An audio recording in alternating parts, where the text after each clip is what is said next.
right, so we are going to move right along to the last speaker of our conference. I hope that you guys heard everything that Deidre said. Reach out to CyberS, and they're a wonderful organization. I've known them for many, many years. They've helped a lot of people. So please reach out. Go to cybersn.com. I think that for a lot of the folks that are looking for new jobs and looking for new opportunities or looking how to grow their career, they're a wonderful resource. Okay, moving along. So our final speaker of the day is Chris Kubecka. She is the CEO of HypaSec, and she is the Distinguished Chair of the Middle East Institute.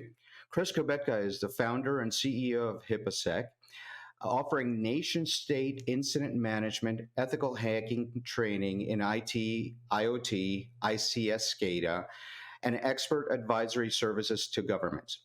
Prior to HypaSec, she headed the Information Protection Group and International Intelligence for the Aramco family, reestablishing international business operations, helping to stabilize the oil market, and implementing digital security after the company suffered the world's most devastated Shamoon cyber warfare attack that wiped out 85% of computer systems and over 35,000 Windows systems, which deeply affected the countries of Saudi Arabia, Qatar, and Bahrain.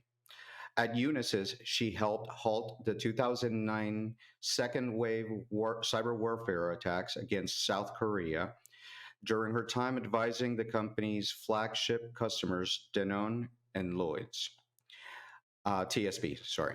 She is a U.S. Air Force veteran serving her country both as a military aviator and handling command and control systems for Space Command. Beginning her computer career at the age of 5, coding, but was restricted from using computer systems from the age of 10 until 18 after hacking into the DOJ.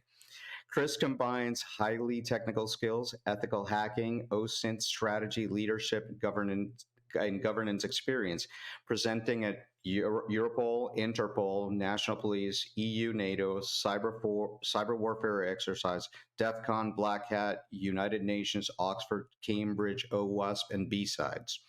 She is the author of several technical and engineering management courses and books, Down the Rabbit Hole, an OSINT Journey, Hack the World with OSINT, and her upcoming book, Hack the Galaxy with OSINT. I present to you Chris Kubecka. Good morning, Raices. I am very pleased to be with you, and I am very excited for this conference. Let me share my screen, and I would love to share my story of a little bit about my career and how we need to break the mold, this idea of what we're supposed to do, tradition versus reality in the modern world. So my name is Chris Kubecka, and I'm the Distinguished Chair of the Cyber Program for the Middle East Institute. I'm also involved in critical infrastructure and lots of different cyber war and cyber crisis. I've had a lot of experience in the Middle East and also with the military. And so a little bit about my background is I am a Checo Rican. I don't think there's many of us. And my mother's family comes from this wonderful place called Ponce, Puerto Rico. If you are Puerto Rican and you know about Ponce, you know that lots of people brag about being from Ponce. Not sure why, it's just a regular Puerto Rican town. And my raíces, my roots, go back to 1532, when some of my family started entering Puerto Rico. And like many Puerto Ricans, we're a mix of European, Taino, African, all sorts of things. And that's one of the things that I do like about Puerto Rico is it is very much like a melting pot of all different types of cultures. And we try to celebrate that so that we can reflect who we actually are. And there is one thing that I don't particularly like about Puerto Rican culture in some families. And I'm not sure if any of you experienced this as a Latina, but at least in my family, they thought that they were very traditional. And by tradition and traditional, I mean things like being told, well, when you grow up, the one career that you should really look forward to is taking care of other people's children and taking care of your own children. They were very family oriented, but when I say family oriented, I should stress they were very much into women not having careers and only being in the home. And obviously, many of us watching and listening probably disagree with that being the only career choice for women who are Hispanic. And I was a bit different. They recognized that and they tried and tried and tried to get me into the mindset of my only career options were having children and getting married. And especially since we're not a wealthy family, they dreamt about me marrying a rich man and not experiencing any sort of career. So they even put me into these awful things called beauty pageants.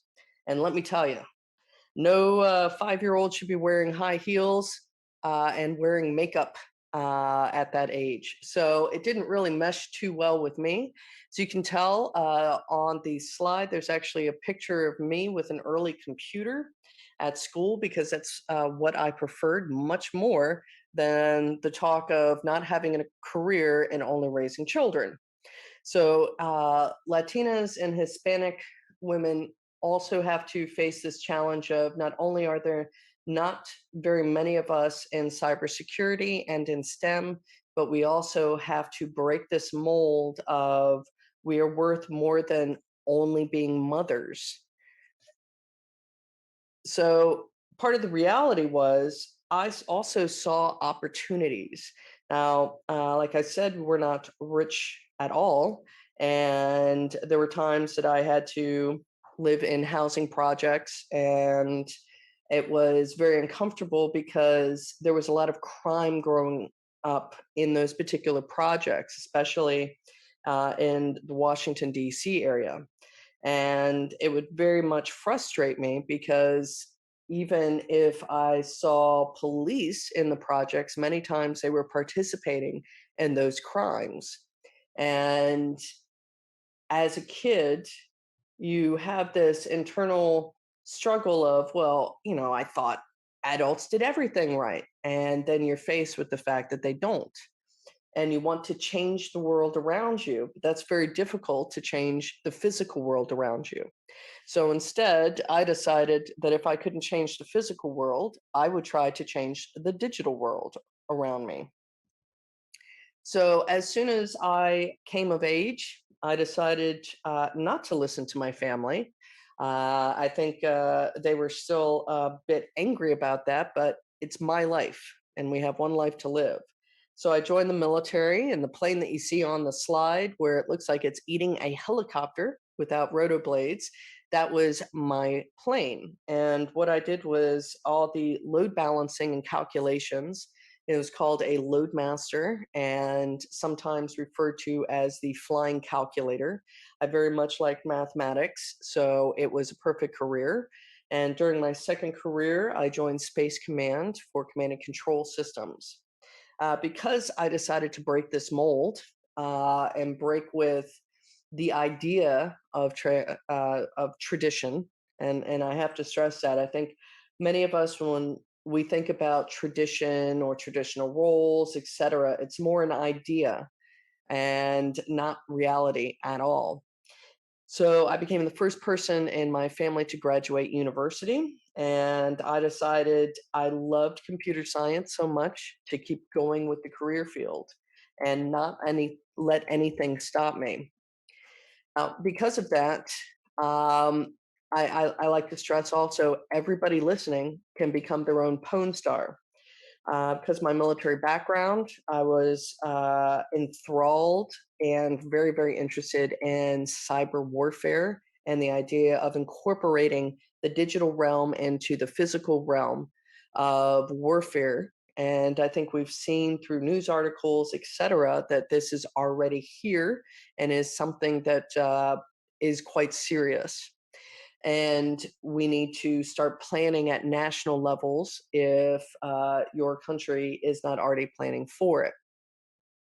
So, because of my work with cyber warfare and especially with Saudi Arabia, turns out I even picked up a nickname in the Middle East called the Woman of Shamoon. Um, I was involved with the recovery efforts of a very devastating cyber warfare attack against Saudi Aramco in 2012, where it threatened the world's oil supply. If the entire company had been shut down, luckily it was not. We were able to restore. It just took a lot of money, a lot of people, and a lot of time. I've also been involved with cyber terrorism incidents and dealing with various terrorist groups that use the digital realm for their own money making schemes, threatening people, threatening organizations, etc.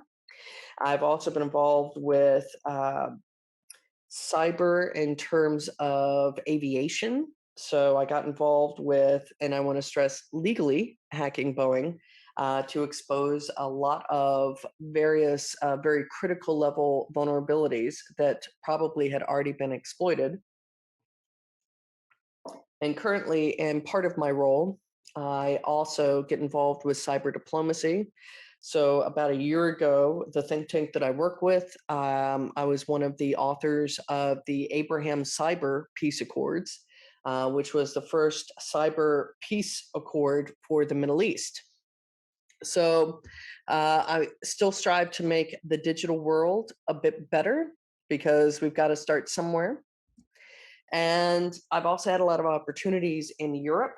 And one of the reasons why I chose to move to Europe was because I did not see those same opportunities at the time for a Latina woman in cybersecurity. Things have changed, but unfortunately, because this organization has to be around, it needs to be around. We still have way too many Hispanics and Latinas and Latinos in the cybersecurity workforce. We have the lowest representation of any ethnic group. I also found a lot of opportunities in Saudi and the Middle East. In those regions, they have a tendency to hire the best people without thinking about race, ethnicity, or gender. And I know that might come as a shock to many Americans that are listening, but that's the truth. They need the best of the best. And I've also worked worldwide. So there are a lot of opportunities for us once we break that mold. And I do want to stress as I begin to close this out, nobody expects a Hispanic hacker. And that's very true. I actually tried to find some good pictures of Latina hackers. And instead, I found one picture, and the rest were scantily clad women. So we need to change this perception that we are more than just objects. We are more than just an expectation. We can do the same job that anyone else can do, and we can do it very, very well. When it comes to clashing with tradition, especially if you're a woman, um, I do believe that when you try to live your life and live your life to the fullest, you are a much happier person. I know that might clash with some tradition, but at the same time, tradition is just an abstract idea. If you're offered a great opportunity, take it. If you happen to see good opportunities, make them. If they aren't already there and fleshed out, um, we've seen quite a few technology companies start in garages because of this. There's a lot of space to be filled in cybersecurity if you want to be an entrepreneur. But don't be afraid to say yes to something that might seem a bit too adventurous because these are the types of things that actually really bring out the person you truly are. And it also makes really great stories talking with friends. So a bit of further info, if you would like to know more about me, I put in 3 links on some of the work that I've done. And to close out, I do want to thank Eric for setting up this organization and inviting me. If you would also like to get in contact with me on the Middle East Institute's website under my profile, my contact details, and you can contact me through the website. So thank you very much, everyone, and enjoy the conference.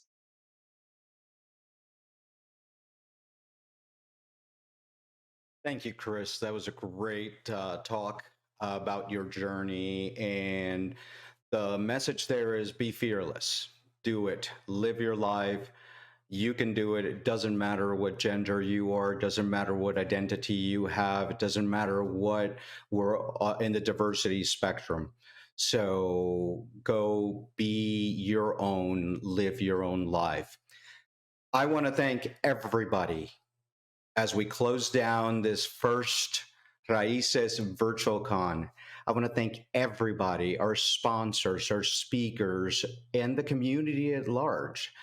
Go to raicescyber.org, and if you want, volunteer, join, donate. We have a store. All these funds that we collect go straight to support the Hispanic community, Latinos, Latinas, Latinx.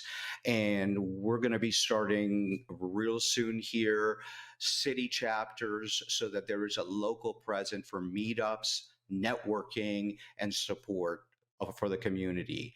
So please support us on that. Remember, we have a show every Wednesday called Raices Live. We're moving that to Thursdays, and it'll return back at the first of the year. But until then, I want to thank you guys very much for coming here. And until then, let's go Raices.